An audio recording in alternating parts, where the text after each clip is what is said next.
Olá, sejam bem-vindos mais uma vez. Meu nome é Alberto e no módulo de hoje nós vamos discutir um pouco acerca das medicações, né, e como o cuidador informal pode oferecer algum suporte, algum cuidado para esse tipo de situação.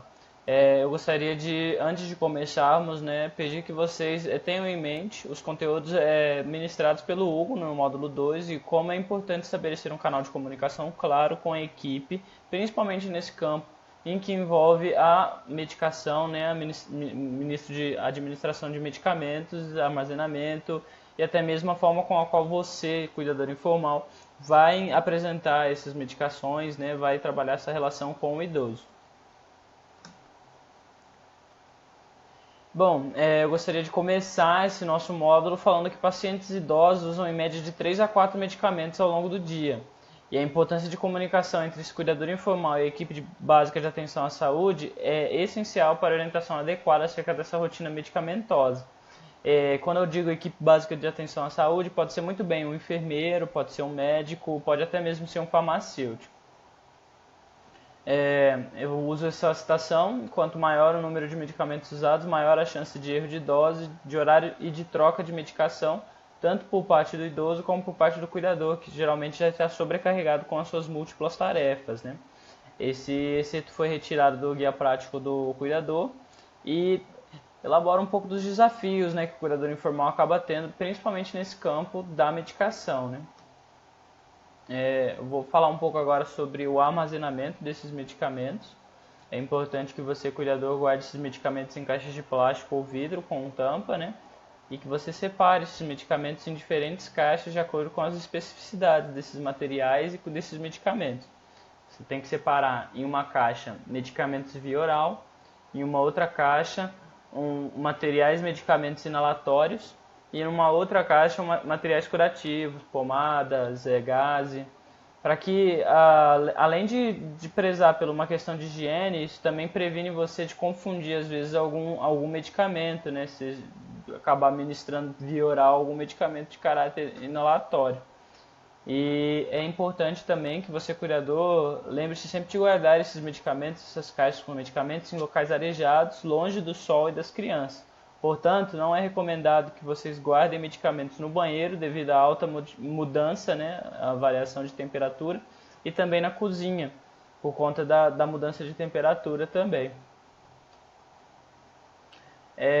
Ainda nesse campo de armazenamento dos medicamentos, existe uma ferramenta chamada caixa organizadora, né? Ela está mais direcionada para o uso de medicação oral e ela é cheia de subdivisões que podem ser referentes aos períodos do dia, manhã, almoço, jantar, ao se deitar, e por dias na semana também, né? É interessante que você tenha esse contato com o médico, enfermeira e o farmacêutico, né? Salientando esse aspecto, para trabalhar essa possibilidade de dividir as medicações em horários padronizados, como o café da manhã, almoço, e você fazer uma lista do que pode e o que não pode ser dado em determinados horários. Essas instruções, né, uma vez, caso surja a necessidade, podem se transformar em um plano de medicação diária. Isso serve, inclusive, para poder prevenir o idoso de sofrer com o consumo de muitos medicamentos em um horário específico do dia. Isso pode causar impactos em sua saúde também. Esse plano de medicação diária é um controle impresso, né, e exposto em algum lugar fácil de visualização, como a porta da geladeira que vocês têm na cozinha.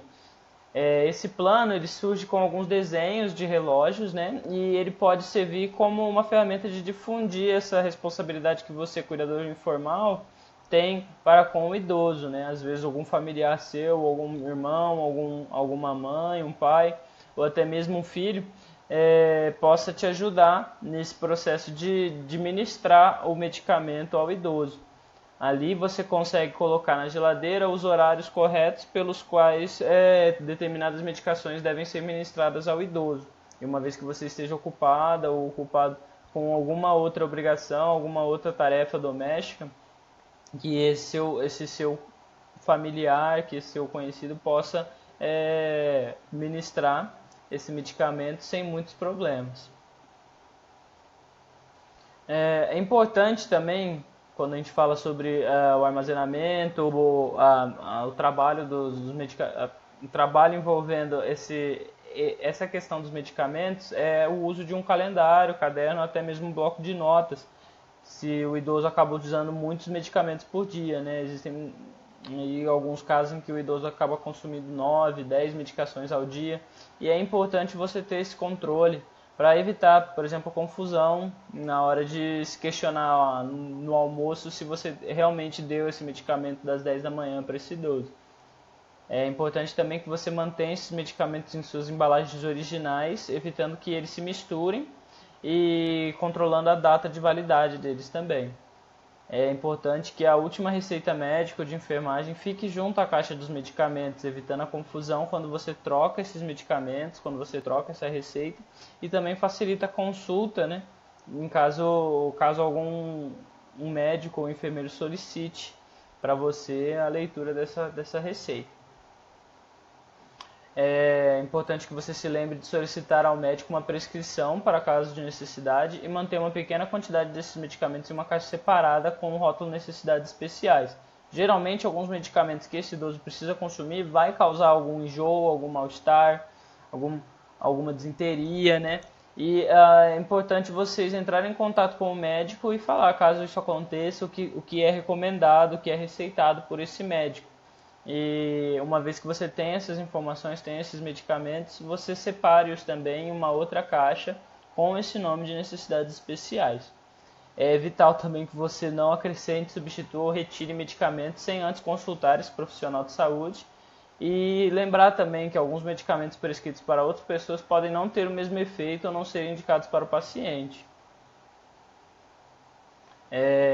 Você tem que evitar dar essas medicações no escuro, justamente para não ocorrer o risco de fazer alguma troca, né, confundir um medicamento, justamente pela baixa luminosidade. E se o idoso apresentar alguma dificuldade para engolir esses comprimidos, ou ele se alimenta por sonda, é interessante que você converse com o médico ou enfermeira sobre a possibilidade do medicamento que ele toma ser dissolvido em água, suco, em algum líquido que ele acaba consumindo. E caso não seja possível, né, essa dissolução, que você peça para o profissional trocar o medicamento por um que seja possível desse idoso consumir. Não usa como referência também a cor do comprimido, pois alguns comprimidos, né, acabam mudando de cor de acordo com o laboratório que o fabrica. É importante que você, cuidador informal, sempre avise o médico ou enfermeira quando o idoso parar de tomar algum medicamento prescrito, seja por N questões, por ter acabado a medicação, por ter algo muito grave.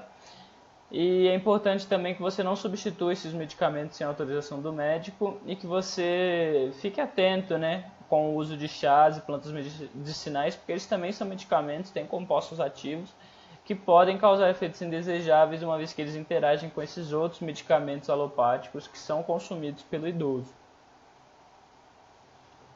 Você não deve aceitar empréstimos de medicamento quando do idoso acabar. É aquele ponto que eu já citei anteriormente, mas vale a pena a gente reforçar, porque muitas vezes o medicamento tem o mesmo nome, mas a sua concentração é diferente.